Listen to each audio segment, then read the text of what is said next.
throw the global economy into chaos here. And it may be coming sooner than expected because Treasury Secretary Janet Yellen today is sounding the alarm. She's saying the U.S. could hit its debt limit by Thursday. Here is what that means. Here's why this matters. It would mean that the government couldn't actually issue debt anymore. They basically run out of cash for programs that exist. Social Security, federal salaries like the military, veterans benefits. This would also really throw a wrench into global markets. It could send interest rates even higher. So Yellen is telling the House Speaker, Kevin McCarthy here, that the Treasury will have to take what she describes as extraordinary measures to avoid a default. And the White House says, hey, raising the limit isn't up for debate. We will not be doing any negotiation over the debt ceiling. It's not and should not be a political football. Garrett Haake is joining us now. So, Garrett, I get that Karine Jean-Pierre says it should not be a political football. It is probably going to end up being a political football, right? The potential for the first big showdown between the House, led by Republicans, and the president. Yeah, absolutely, Hallie. This is going to be a huge battle in the first half of the year because everyone's staking out positions here that are untenable. The House says they will not, or excuse me, the White House says they will not negotiate at all. House Republicans say, oh, sure, we'll negotiate, but you're going to have to cut spending in a major way. And Senate Democrats are like, we got to just get this thing moving here. We got to start working to pass something. And so I think what you're going to see is probably the Senate begin to start working on passing a clean debt ceiling lift here sometime in the next couple weeks when they come back into town, and try to align with the White House, jam House Republicans into accepting something here or risk being blamed for all the bad stuff that you said would happen if we hit the debt ceiling. So remember, not the same thing as a government shutdown here, but massive, massive financial implications here that we have never seen because we have never gone over that debt ceiling cliff. But House Republicans, including in that big fight to make Kevin McCarthy Speaker, kind of rallied around the idea that they are ready to have this fight to cut spending right now.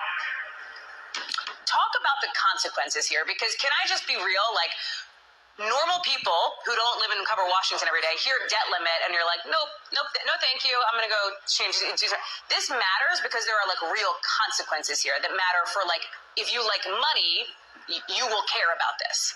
Yeah, I mean, massive global recession. How's that for putting it in plain English here, right? I mean, the dollar is the reserve currency of the whole world, and it might not be if we go above the debt ceiling. That means U.S.'s credit limit gets downgraded. It's like if your credit limit were so bad you couldn't get a credit card. The problem is your credit card has $31 trillion on it, and that's how you fund everything we do in this country. I mean, the idea that the U.S.'s full faith and credit wasn't honored and that we couldn't meet our obligations. I think that if you want to extend this metaphor of kind of how this all works, the U.S. doesn't pay for anything in cash. We put it all on that credit card, and if the credit card gets pulled, we're in big trouble. I mean, that's the simplest way I can describe the challenge we would have if what you see on your screen now are the measures that buy the Treasury Department time, maybe until June or so, to let these negotiations play out. If those measures are exhausted, we go above that limit. Let's talk about